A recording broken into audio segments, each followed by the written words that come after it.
अध्याय 95 संयुक्त प्रशिक्षण कार्यक्रम। वह घटना के बाद उन्हें सौंपी गई नई निजी नौकरानी थी। उसे लगा कि उसके यहाँ आने का मुख्य कारण उसकी जासूसी करना था। मुखिया न्यायाधीश कबीले के संरक्षक को देखकर काफी चिंतित होंगे, इसलिए उन्होंने सीधे अपने एक अधीनस्थ को उस पर नजर रखने के लिए बुलाया। मैं उसकी रैंक का बिल्कुल भी अंदाजा नहीं लगा सकता। ओलिवर ने चुपचाप अपना सिर हिलाया। यह महिला स्पष्ट रूप से एक मजबूत ओझा थी, लेकिन अब एक नौकरानी की भूमिका निभा रही थी। प्रधान न्यायाधीश वास्तव में अपनी तैयारियों में बहुत सावधानी बरत रहा था। महिला के लंबे काले बाल और शैंपेन रंग की आंखें थीं। वह लंबी और सुंदर थी और उसकी अभिव्यक्ति पेशेवर थी। एक हफ्ते से जब से वह एक निजी नौकरानी के रूप में उनके अधीन काम करने आई थी, उनके काम सीधे खत्म हो गए थे। कपड़े धोने से लेकर खाना पकाने से लेकर खरीदारी तक, उसने ज़रूरत पड़ने से पहले ही सब कुछ कर लिया। वह चिल्लाया जब वह खाना बनाने जा रहा था, लेकिन नौकरानी ने उसे ऐसा करने से रोक दिया और कहा कि कबीले के युवा स्वामी के रूप में इस तरह के काम करना उसके नीचे था। उस समय वह हंसे बिना नहीं रह सका। जब वह अकेला था तो ये गरिमा कहाँ थी? राक्षस शिकार घटना की खबर फैलने के बाद से दूसरों के व्यवहार में भी काफी सुधार हुआ है। उन्होंने अब उसकी उपेक्षा नहीं की और उसके साथ सम्मानपूर्वक व्यवहार भी किया। उनका आंगन, जिसे पहले नजरअंदाज कर दिया गया था, अब माली और नौकरों की एक टीम द्वारा नियमित रूप से देखभाल की जाती थी। कहने की जरूरत नहीं है, अब इलाके के चारों ओर गार्ड तैनात थे। यह मुझे विशेषाधिकार से अधिक प्रतिबंध जैसा लगता है। वह इसमें कुछ नहीं कर सका। आखिरकार वह बहुत आज़ादी के साथ अकेले रहने का आदी था।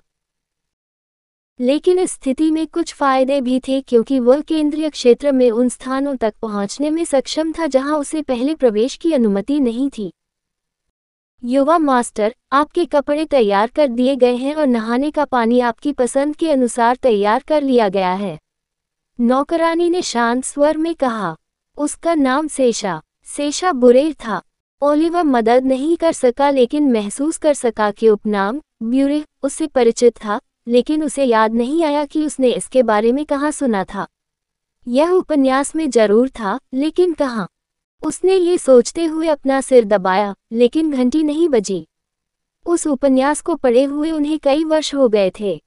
मजबूत ओझाओं के खून से पैदा होने और वातावरण में एस्पेरा के कारण उनके मस्तिष्क को अधिक कार्यात्मक बनाने के कारण उनकी याददाश्त अच्छी थी। लेकिन फिर भी वो ये नहीं बता पाए कि ये नाम कब आया था।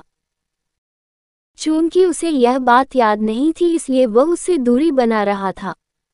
उन्हें यकीन नहीं था कि यह नाम शैतानी ताकतों या ओझाओं से जुड़ा है।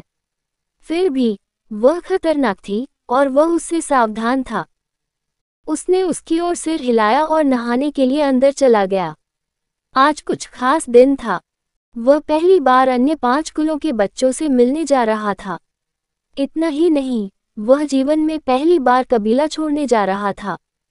उसे अचानक कुछ दिन पहले राक्षस के शिकार के बाद कबीले के एक बुजुर्ग के साथ हुई संक्षिप्त मुलाकात याद आ गई। फिर से कहना, आप। लड़के की बात सुनकर बुजुर्ग की पलकें जोर से हिल गईं। उसने अभी सब कुछ समझाया था, लेकिन ये लड़का अभी भी उससे सब कुछ दोबारा दोहराने के लिए कह रहा था। वह निराश हुए बिना नहीं रह सका। शांत हो जाओ, बुजुर्ग। ये सिर्फ एक अभिव्यक्ति थी। लड़का निराश बुजुर्ग की ओर देखते हुए प्रसन्नतापूर्वक मुस्कुराया। तो मूल रूप से, संक्षेप में कहें तो, 5 महान कुलों ने अपने बच्चों को एक दूसरे से परिचित कराने और उन लोगों के लिए एक संयुक्त कार्यक्रम के तहत प्रशिक्षण देने पर सहमति जताई है, जो किसी भी समय युद्ध शुरू कर सकने वाले राक्षसों के खतरे के कारण एक साथ संभावित हैं। लड़के ने जो कुछ सुना उसे संक्षेप में बताया। ये सही है, बुजुर्ग ने सिर हिलाया। आखिरकार तुम्हें यह मिल गया। बेशक, लड़का मुस्कुराया। और राक्षस शिकार के परिणाम के कारण चुने गए बच्चों में मेरा नाम भी चुना गया, बुजुर्ग ने थोड़ा रुककर समझाया। कबीले के मुख्य उत्तराधिकारियों में से आपको और मिस नादिया को इसके लिए चुना गया है। आपकी उम्र और प्रतिभा अन्य 5 कुलों द्वारा चुने गए अन्य उम्मीदवारों के साथ सबसे अच्छी तरह मेल खाती है। यह एक बड़ा सम्मान है। इस बात का सम्मान करें कि उच्च अधिकारियों ने आपको पहले स्थान पर माना। जब लड़के ने कृतघ्न अभिव्यक्ति देखी तो बुजुर्ग की आंखें लगभग बाहर निकल आईं। उसे लगभग उसे पीटने की इच्छा हुई, लेकिन उसने मना कर दिया। वह लड़का जो बुजुर्ग के सामने बैठा था, उसने अपने हाथ फैलाए और उन्हें अपने सिर के पीछे मोड़ लिया क्योंकि उसके चेहरे पर एक विचारशील भाव प्रकट हुआ। जब वह आकाश की ओर देख रहा था तो उसके चांदी के बाल हवा के विपरीत लहरा रहे थे। कैसा संयोग है! जुड़वा बच्चों की 5 जोड़ियों में से यह कैसे संभव है कि नादिया और मुझे ही चुना गया? मुझे नहीं लगता कि तीसरा भाई बहन हमसे ज्यादा बड़े हैं। बुजुर्ग ये सहन नहीं कर सका और ऊंचे स्वर में कहते हुए उठ खड़ा हुआ। कमीने, क्या तुम्हें लगता है कि हमने जानबूझकर तुम्हारा नाम आगे बढ़ाया है? क्या तुम्हें यह विश्वास करने की हिम्मत है कि मैं सर्वोच्च बड़ों पर संदेह करने के लिए अभी तुम्हारी टांगें नहीं तोड़ दूंगा?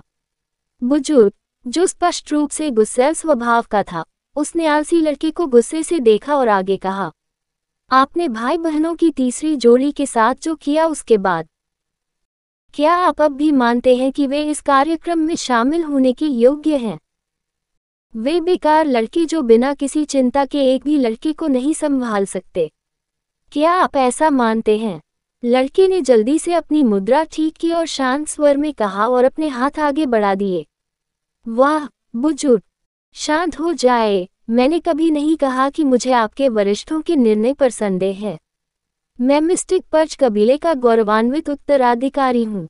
मैं इतना कृतघ्न कैसे हो सकता हूँ? ठीक है। उसकी आंखें मुस्कुराहट में बदल गईं।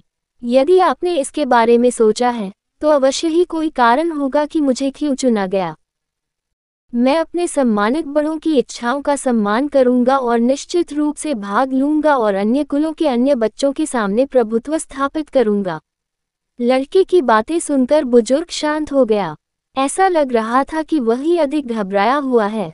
बड़े ने आह भरी और आराम से बैठे लड़के की ओर देखा। उसे अभी भी समझ नहीं आ रहा था कि उसे अचानक क्यों चुना गया। कहानी खत्म। अलविदा।